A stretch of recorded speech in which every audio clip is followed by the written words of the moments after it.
This MMA 30 video is brought to you by Cheaterville.com. Did someone post your name as a cheater? Find out now at Cheaterville.com. Having guys like Nick Diaz and Koscheck. The love and the hate, the good things and the bad things. I think there's different types of fighters for everybody, and there's all these different types of personalities. Koscheck is, you know how Koscheck comes off, but as far as fighting goes, man, Koscheck, nobody steps up like Koscheck does. I'm serious.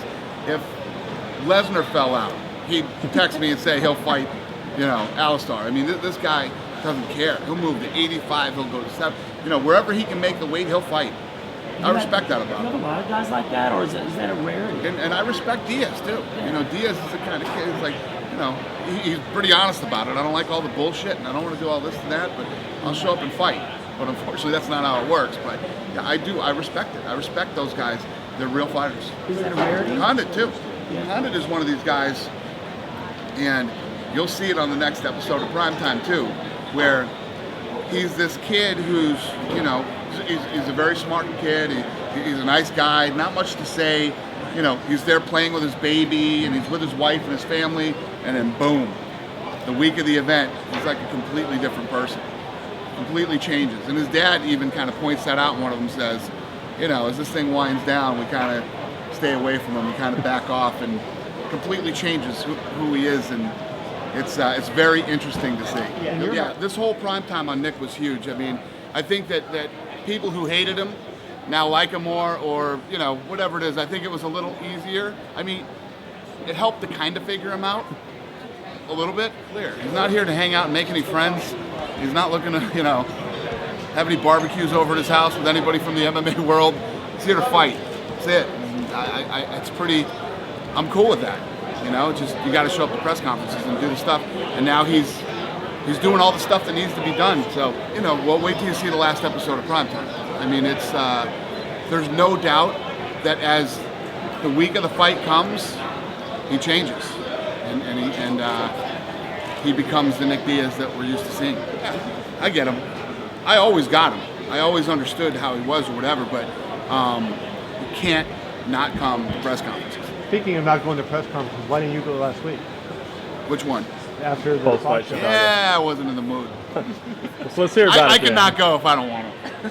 So I'm kidding. Dude, I've been to 10 years. I haven't missed one fight, and I usually try to skip press conferences where I know I'm gonna. Well, don't you think?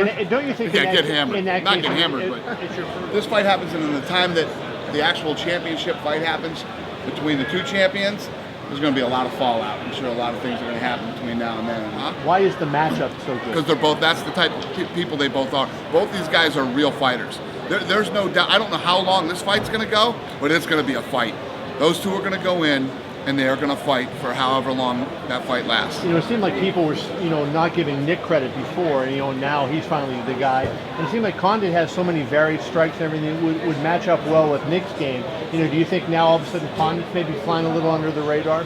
He's definitely flying under the radar. I think that because of Nick's personality and all the stuff that happened that led us to this moment right here has kind of taken Nick to another level.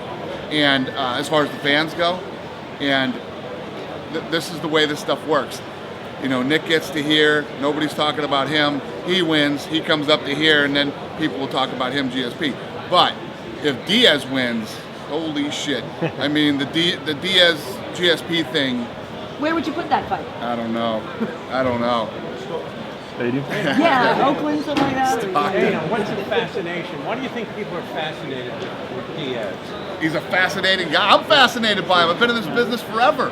I've been in this business forever. I've dealt with every guy you could possibly deal with, and this kid is fascinating. It's. Why is it for you then? Let me think. I don't know. I don't want to give you a Nick Diaz answer on this one. I want to give you something.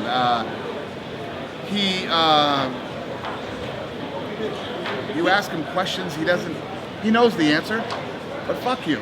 I'm not going to tell you the answer. Figure the fucking answer out yourself. It's that kind of thing. Why do you have to love this so much to hate it?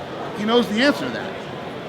And that's a fan going, fuck you. I'm not going to tell you the answer to that. You know what I mean? It's just like, I don't give a shit what you think, and I'm here to fight, and I don't care if you people like me or you hate me or whatever your deal is. I don't even want to talk to you.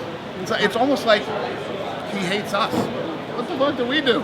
You know what I mean? It's like, it's crazy. He's a fascinating human being.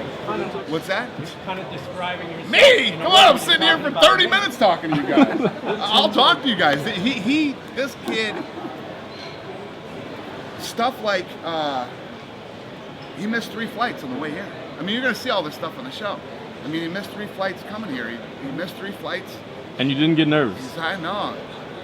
The one thing that this kid does is he shows up for fights. And I think that, you know, he's filmed this whole season, this whole, episode of Primetime. He's done the whole thing. Nick Diaz has done everything we have asked him to do. You know, so if he misses a couple flights here and there, he does this and that, I can live with that stuff. You know, I'm not going to flip out and go crazy over that. He showed up here today for the press conference. You know, and I don't know if you guys noticed this, but the press conference started out pretty good. As the press conference went longer and longer and longer, the answers got shorter and shorter and shorter. And a couple times I looked over at him and he was like rubbing his face and he was looking around and I was like, yeah, let's wrap this thing up. Anytime we could possibly get Nick and Nate on the same card. Yeah, I'm sure that could happen. Yeah. You know, Nate Diaz is one of those kids that you know, he comes out and fights, but Nate does whatever Nate's supposed to do. How much, Danny, do you think Nate helps Nick? And it's kind of a crutch for him and helps him get through some of this stuff because Nate seems to not take it as personally as Nick does. I think they both do. I think they both help each other out a lot. Again, all I know is what I've talked to Nate about, you know, because I have a pretty good relationship with him, and then what I've seen in primetime, you know. Believe me, I know as much or less than you guys do. And what about you? Have Caesar communicated anything to you? Like, do you feel like... I thought Caesar was great on the show. I mean, Caesar explains a lot of things well, and coming from a guy who's been with them since they were teenagers. But no, I mean, when stuff got crazy, it was like, I'll call Caesar, and Caesar's like, yeah, he jumped out the back window. I can't find him, and stuff like that, you know? So, I think Caesar's is...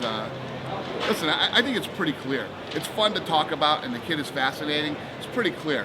He wants to do what he wants to do. He doesn't want to be told to do this or that. He's his own guy and does his own thing. Loves the fight, but hates it.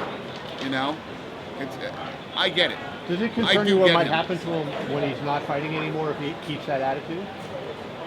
People say that about Tyson. I mean, he's been around for a long time. I mean, the kid. It's like Caesar said too. You know, when you talk about these kids, like, first of all, they have no criminal records. They're never in trouble. Yeah. All the things that you might think about the Diaz brothers, you know, you're not getting the call that they're hanging out in the nightclub and got into an altercation. You know what I mean? You're not getting the call that they got in a street fight here or there or this or that happened. Nick Diaz, they said it in his spare time, he runs a triathlon, he does marathons, he does all this other stuff. He doesn't like doing this shit. He doesn't like to do this. But he likes to fight. You don't either, huh? Yeah. Nobody loves doing all the stuff that we have to do. It's the thing about the media and doing all the media that you do. It's repetitive. Mm-hmm. You're saying the same things over and over again. You're talking about the same things, and that's what starts to drive these guys crazy. And one of the hardest parts about this whole thing is talking to these guys and going, "This is what we do. You have to talk to them," you know. When all the people say, oh, Dana's the friggin' camera hog, he always wants to be in front of the... I'm taking the load that these guys don't want to do. These guys don't want to, you know? I'm the guy who goes out and talks about the fights every week and keeps on doing it. Do you miss GSP at all in terms of ticket sales and what he does for bringing fans into the seats? Yeah, well, GSP is a monster, man. I say it all the time. He's the pay-per-view king of this sport. And, it hurts without him, but this is what we do. We put, guys like Condit and Diaz. Nobody knew GSP at one time either. You have to build guys. Do you think that Nick is at a darker place than what GSP referenced, where he said, GSP said on the show, you don't know the dark places I have in my mind? I mean, do you see the GSP akin to Nick at all in that fashion? I don't know. Who knows? GSP. I'm sure GSP does have some. I mean, he's too nice. Nobody's that nice. Come on.